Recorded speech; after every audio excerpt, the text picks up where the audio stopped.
How to change the subtitles language within the YouTube app. This is what I'm going to show you in this video. Now first I'm going to play this video so that you can see that the subtitles are whether available or not.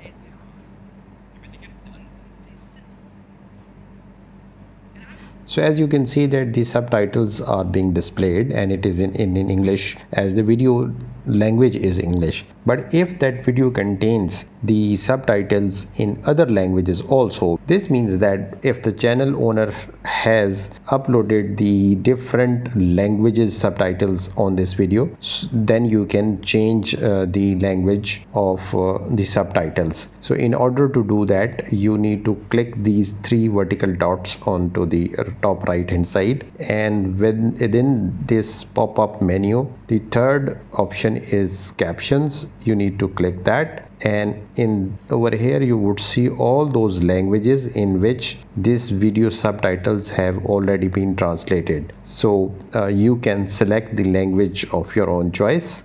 For this tutorial I'm going to select the French, and I'm just going to play the video now. Now when I would play this video, you would see the subtitles in French language.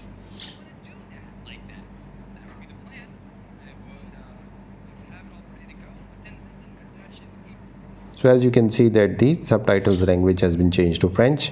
Thanks for watching. Like, share and subscribe.